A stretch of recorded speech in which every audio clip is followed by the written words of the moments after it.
Cesc Fábregas está de volta ao futebol e agora vai iniciar a sua carreira como técnico profissional. O ex-jogador que se aposentou em julho já estava atuando como técnico da equipe B do Como, que foi justamente o seu último clube como jogador. Agora o espanhol vai assumir a equipe profissional, que ocupa o 6º lugar da 2ª divisão italiana. É esperado que ainda hoje o Como já faça o anúncio de Fábregas e a sua estreia deve ser no próximo sábado contra o Feral-Psalo. Fábregas então é mais um daquela seleção espanhola campeã do mundo em 2010 a embarcar na carreira como técnico depois aí que pendurou as chuteiras. O Xavi hoje em dia treina a equipe do Barcelona, o Xabi Alonso treina o Bayer Leverkusen e agora o Fábregas está embarcando também nessa jornada e eu desejo muita sorte a ele. Pra você que não conhece muito bem o Como, né, eles estão jogando bem nessa temporada, tem chances aí de subir pra 1ª divisão e um dos destaques da equipe nesse começo de temporada pelo menos é o Patrick Cutrone, que já foi aí considerado uma das maiores promessas do futebol italiano. Nesse começo de temporada, em 13 partidas, ele já marcou 5 gols e tá ajudando bastante seu clube, tá? Quem sabe em breve a gente veja o Como na 1ª divisão italiana, né? Eu sou o Todd, seja muito bem-vindo para mais um vídeo aqui no canal,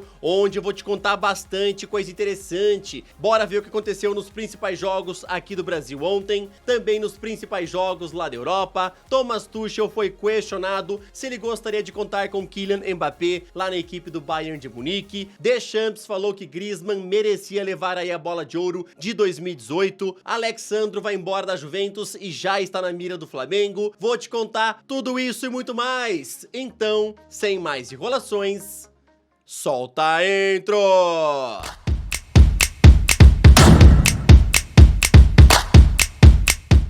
Ontem, pela 36ª rodada da Série B, o Ceará venceu o Mirassol por 2-0 e o Vitória garantiu seu acesso à Série A ao vencer por 2-1 o Novo Horizontino. O time baiano está de volta à elite do Brasileirão após 5 anos longe. Já pela Série A, o Cuiabá venceu o Fortaleza por 2-1 e praticamente zerou qualquer chance de rebaixamento. Bahia e Atlético Paranaense ficaram no empate em 1-1, resultado que foi ruim para ambas as equipes. Atlético Mineiro venceu o Goiás por 2-1, onde Hulk marcou um dos gols e assim chegou a 400 em sua carreira. Com golaço de Payet nos acréscimos, o Vasco venceu o América Mineiro por 2-1 e assim abriu 3 pontos de distância para o Z4.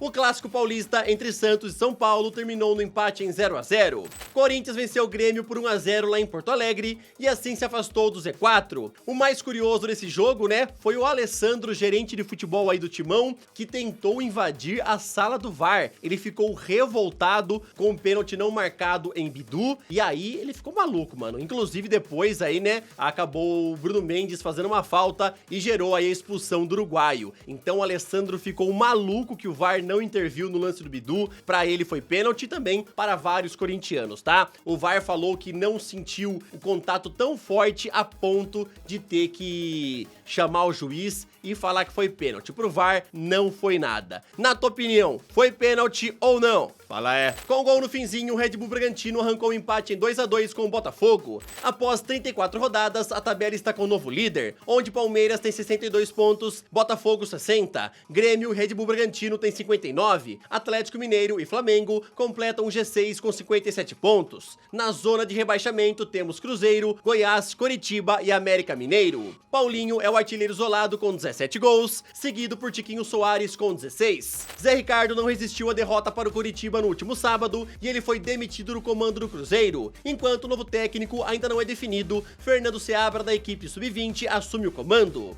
Lembrando que Zé Ricardo comandou a Raposa em 10 partidas, onde conseguiu apenas 3 vitórias, 5 derrotas e 2 empates. De acordo aí com a Rádio Tatiaia, o Cruzeiro quer Vanderlei Luxemburgo para substituir o Zé Ricardo e inclusive já iniciou as conversas com o técnico que está livre no mercado. O plano B seria o Roger Machado. Lembrando aí que o Cruzeiro é o primeiro time na zona de rebaixamento, porém tem 2 jogos a menos. Ainda falta enfrentar o Fortaleza e também o Vasco da Gama. Alex Sandro está fora dos planos da Juventus para a próxima temporada e, portanto, vai ficar livre no mercado no meio do ano que vem, deixando a velha senhora após 9 temporadas. O jornalista Rudy Galetti cita que já existem interessados aqui no Brasil em contratá-lo e um dos clubes seria o Flamengo, que inclusive já trabalha para trazê-lo em 2024. A ideia é apresentá-lo um pré-contrato e um bom projeto esportivo. O rubro-negro ainda conta conta com a ajuda do Tite, que trabalhou com o Alex Sandro na seleção brasileira, né? Então o técnico vai tentar fazer o meio-campo para ajudar a convencer o lateral esquerdo a vir para o Flamengo. Como eu falei para vocês, né, não é apenas o rubro-negro que está interessado, mas nesse momento seria o mais forte na briga aí, digamos assim. Você aí torce para qual time? Você queria que seu clube fosse atrás e contratasse o Alex Sandro? Comenta aí.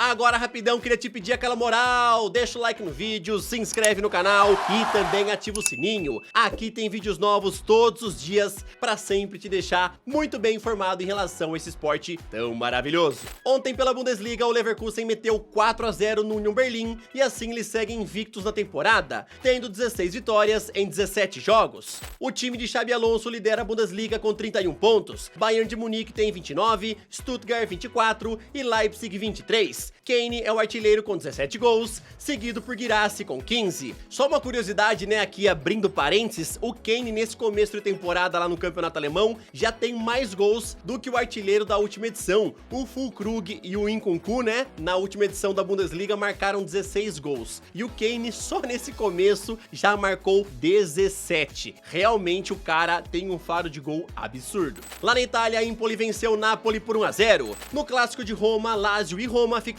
no empate sem gols. Inter venceu o Frosinone por 2-0. Assim, os nerazzurri lideram a Série A com 31 pontos. Juventus tem 29, Milan 23 e Napoli 21. Lautaro Martinez é o artilheiro com 12 gols, seguido por Giroud com 7. Pela Premier League, Aston Villa venceu o Fulham por 3-1.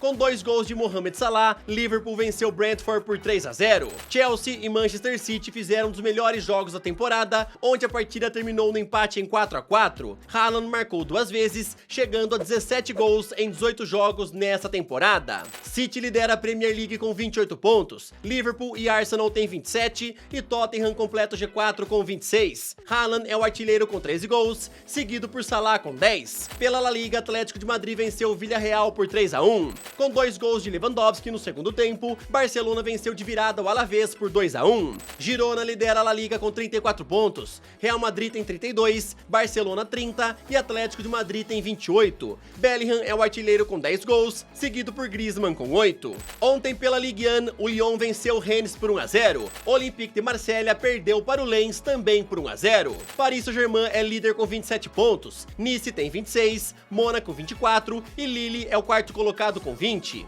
Mbappé é o artilheiro isolado com 13 gols, seguido por Akor Adams com 7. Pelo Campeonato Português, ontem Braga venceu Arouca por 1-0 e no clássico Benfica venceu o Sporting por 2-1. Assim, as Águias lideram com 28 pontos, Sporting também tem 28, Porto tem 25 e Braga tem 23. Simon Banza é o artilheiro com 10 gols, seguido por Marrero e Gyökeres com 7 gols cada. A bola de ouro de 2018 vencida por Luka Modric ainda é muito questionada, e agora quem falou sobre o assunto foi o técnico da seleção francesa Didier Deschamps, que acha que o prêmio deveria ter ido para Antoine Griezmann. Ele não tem o reconhecimento que merece, depois que ganhamos a Copa do Mundo de 2018 e com a temporada que ele fez, acredito que Griezmann também teria merecido levar o melhor do mundo. Com toda honestidade e sinceridade, ele não tem o reconhecimento devido. E aí, meus amigos, a bola de ouro de 2018 com certeza foi uma das mais questionadas da história, né? Muita gente acredita que o Modric não merecia ter levado esse prêmio. Na tua opinião, você concorda aí? Antoine Griezmann merecia ter levado essa bola de ouro? Fala é.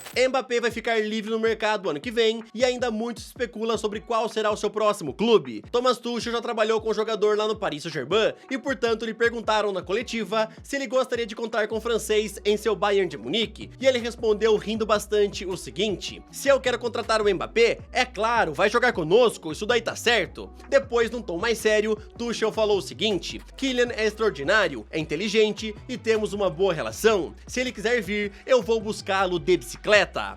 Meus amigos, então Tuchel já deixou bem claro que gostaria sim de contar com o Mbappé na equipe, mas isso não significa que o Bayern de Munique é um dos times atrás aí do Mbappé que querem contratá-lo, tá bom? O Bayern de Munique Munique não costuma fazer contratações nesse calibre, né, gastando tanta grana, apesar do Mbappé ficar livre no mercado, né? O salário dele é absurdo, fora aí do teto salarial do Bayern de Munique, e eles não gostam aí de extrapolar o teto salarial. Então, o Bayern de Munique não está querendo contratar o Mbappé, tá? Foi só uma pergunta aí para o Thomas Tuchel, e é claro que o técnico gostaria de contar com o jogador, né? A grande curiosidade e a parte engraçada é que ele fala, né? Se o Mbappé quiser, eu vou buscar ele até de bicicleta. Na tua opinião aí, você acha que seria interessante o Bayern de Munique ir atrás do Mbappé? Você queria ver ele jogando a Bundesliga? Comenta aí, beleza?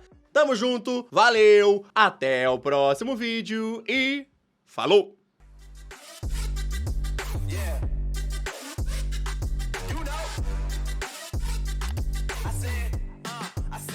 It's gonna be a long night.